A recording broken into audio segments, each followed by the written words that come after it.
Let me show you guys how I make my birria. I like using 2 cuts of meat. Diezmillo is my main one, and this is about 3.5 pounds. Everyone is all about the consomme and the birria, so if you want a good consomme, you need bone. So I'm gonna use chamorro. They're also known as beef shanks. Now we're gonna cut up our meat. If you ever see silver skin on your food, you need to remove it because it doesn't cook down. Now the fat, don't remove it because it's gonna float at the top, and that's the fat that you're gonna use to fry up your tortillas when you're making your quesabirria tacos. Today I'm gonna use my pressure cooker. So I'm gonna add all of my cut up meat in my pressure cooker container. For your chiles, you're going to need 8 guajillos, 4 puyas, and 2 pasillas. You're also gonna need half an onion, a small piece of ginger, 2 tomatoes, and a whole garlic head. You're also gonna add sesame seeds, cumin, oregano, some cloves, peppercorns, allspice. Add some water to your pot and take this to boil for about 15 minutes. While that boils, you're gonna add the other half of your onion to the raw meat, about 4 or 6 bay leaves. You're also gonna season it up with chicken bouillon and salt to taste. This was about a 1/4 cup of apple cider vinegar, but you can use regular white vinegar. Once your chiles have cooled off, you're gonna blend everything, including the liquid from the chiles, because that's where all the flavor is gonna be at. Now I'm just gonna add my chile to my raw meat, mix everything together, and then put it in my pressure cooker. The pressure cooker is gonna have the birria ready in 45 minutes compared to 2 hours. If anybody wants to know where I got mine, the link's gonna be in my bio. And that's it, guys. Now your birria is ready for your tacos or for your burritos. Hope you like this recipe. Bye! Let's pack today's lunchbox for my friends and followers. Today I'm making them something I want to call the Raging BB Burger. You know, burning butthole burger. To my food processor, I'm going to add some jalapenos and habaneros. I did warn them that they were going to be shooting stars like the 4th of July, but they didn't care. They said, bring it. I'm going to change the blade to my food processor to the mixing one only because I'm not planning on touching this. I don't want to have raging burning eyeballs later. I also add in there some caramelized onions, cooked bacon, and my meat, and then I season it up. I'm using a Cajun seasoning and a special blend from Chupacabra Rub and my cheese of choice, which was a Mexican blend cheese. And then I mix my meat up. For those who care, I'm using the Magicos food processor. Now I'm just gonna form all of my patties using my tortilla press, and then I throw it into my grill. Inside one, because I still don't have propane and I'm not planning on buying any. Now I'm just gonna flip my meat and cook some bacon. For cheese of choice, I'm gonna add more Mexican blend. While that cheese melts, I'm going to make the sauce that's gonna have buttholes screaming. It's a mayo-based sauce, but I do add some habanero, ghost pepper, reaper, and chipotles. I'ma butter up my buns, make sure they're nice and crispy, and then I add some of that BB hot sauce all over my buns. And I add some lettuce and some sliced pickles. On top of that, we're going to add our patty with all that melted cheese. Then we top it off with some bacon and some sliced jalapenos. And just for an extra kick in the face, I'm gonna add some diced banana peppers and more of my BB hot sauce. Then I add another patty, a slice of tomato, and some purple onion. And there you have it, guys. Now I did run out of parchment paper, so I started to improvise. I did want to split this one in half just so you guys can see the inside. And this you see right here is BB sauce because they're going to use to dip their fries. Because they are going to get a big side of crispy fries that I seasoned with some more Cajun seasoning. They were aware that the burger I was making was going to burn their entire universe in stars, but I did write a warning label. And for their drink, I made them a jalapeno lemon lime agua fresca. You heard correctly. And that's it, guys. I'm going to get everything ready for them so they can come and pick up during lunchtime. Bye!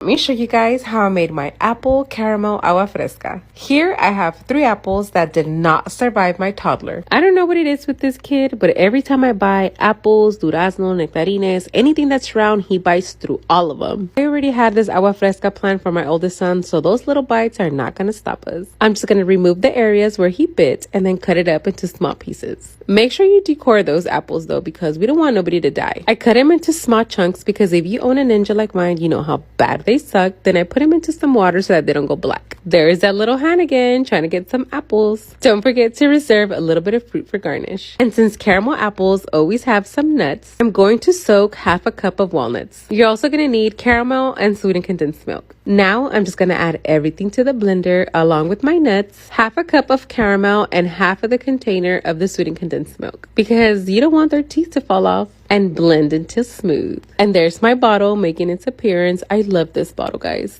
I'm gonna strain it just to get all of that chunkiness from the apples. To my 3-quart pitcher, I'm going to add the little small apple pieces that we cut up for garnish. Pour everything that you just blended, and this time you're not gonna fill up your pitcher with water, just 3/4 of the way. Mix everything together, and this is the perfect time for you to check for sweetness. If it needs more sugar, add more sugar. If it's too sweet, just add more water. For garnish, I'm just gonna dip my cup in a little bit of caramel sauce, fill up my favorite cup with ice, and then pour myself some delicious and refreshing creamy caramel apple agua fresca. And the garnish never stops. I'm also gonna add a small slice of apple dipped into some caramel, my matching straw, and that's it, guys. Hope you like this recipe.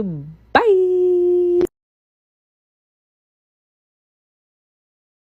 Let me show you guys how I made my Oreo cake. I came across this recipe on Facebook, so I decided to make it with a little twist. I had these cinnamon bun Oreos that I wanted to use from Canada, but my son ate them. Well, he ate half. But I also had a packet of caramel Oreos and some vanilla Oreos, and I was like, cinnamon, caramel, vanilla, sounds perfect to me. So I'm just gonna mix equal parts of all 3 types of Oreos, but I believe you can use whatever cookie you have. Then I add 4 large eggs. I'm gonna throw all of this into my blender. Don't know why I didn't do that first. Maybe because I like washing dishes. That's a joke. To the blender, we also add 1/2 cup of oil or 1/2 cup of melted butter and 1 cup of whole milk and blend until smooth. Then I pour everything to a container, and in here we're going to add 1 cup of flour, 1 tablespoon of baking powder, and I'm also gonna add 1/2 cup of Heath chocolate bars crushed up. Then I mix everything together, butter up my pan to make sure it's nice and buttery, then pour everything into our pan. And just to make sure that there's no air bubbles and everything is nice and leveled, we're going to give it a little shake. Take it to your oven at 350 degrees for 35 minutes. Meanwhile, we're gonna make that cream cheese sauce. Half block of cream cheese, 2 tablespoons of sweetened condensed milk, and a little bit of vanilla. Then you're gonna whip it up until smooth. Once your cake has cooled off, I'm gonna put it on a plate and then cut myself a little slice. Guys, I feel like I'm the true definition of that one person that goes,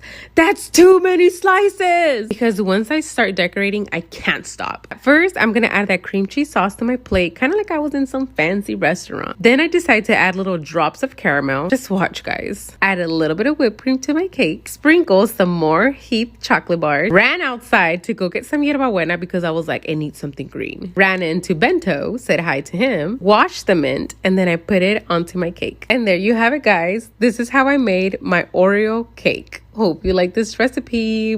Bye! So I'm in the kitchen working on a recipe for you guys. And I'm making, you guys will see eventually. But I want to show you guys the struggles about having a toddler. I'm making mashed potatoes. So my son has a kitchen of his own.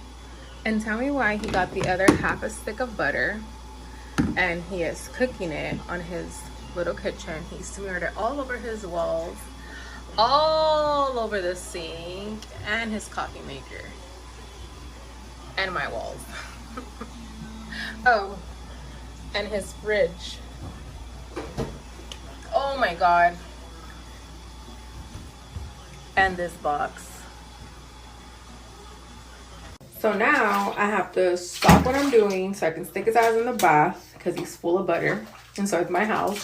And then after this, I have to go clean up the butter. Then I can get back to cooking. So if you guys have any idea what it takes to make videos, that having a toddler, it takes a lot. Something that should take me an hour takes me like about 6. And I'm not even lying. And before anybody goes and says, well, where is dad? Dad is working 12 hours a day. So it's just me and him. And brother is building furniture for mom. Anyways, on the bright side, check out my new shirt with babas for my baby right here. Looking cute for the Day of the Dead. Bye.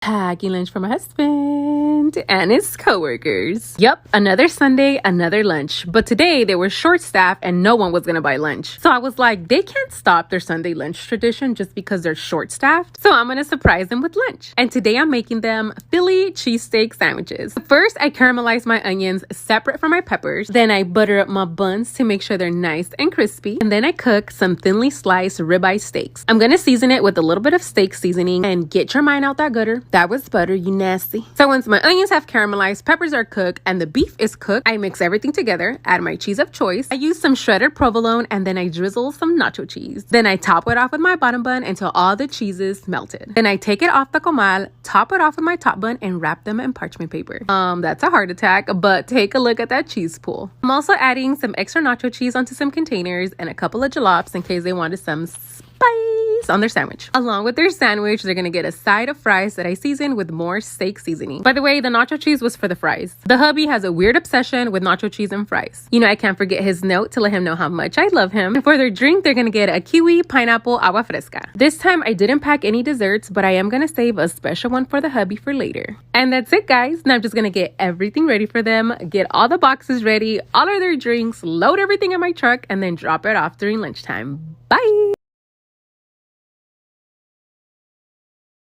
Let me show you guys a quick little breakfast that we made for the hubby. And I say we because, as you can tell, that little hand is attached to the knife handle. And don't worry, Karens, I watch him. He just likes helping in the kitchen. I'm gonna fry up some potatoes and then season it with a little bit of steak seasoning. And I just let them get nice and crispy. You guys have asked me, how do you get your potatoes not to stick on your pan? Well, my friend, you need a good pan. I'm also gonna dice up, we are also gonna dice up some leftover steak from last night. I'm not gonna pre-warm up the steak because I don't want it to get rubbery and overcooked. Oh, I forgot to mention we're making an omelet. So I'm gonna whip up some eggs with a little bit of milk and then put them in my pan. I immediately start stirring so they can get nice and fluffy, like me. And once they're not liquidy anymore, I just leave them alone. Again, guys, you need a good pan. I get mine from Newer, and the link's in my bio. I'm just gonna add my cheese, my steak, and my crispy potatoes. And then I turn it off the heat and just cover it and let it melt. Nope, I did not make those little breadsticks. I got them at grocery outlet, but I'm gonna tell them that I did make them. I mean, I did put them in the air fryer. And there you have it, guys. We made a cheesy potato steak omelet with French toast sticks, I believe. Hope you like this recipe. Bye.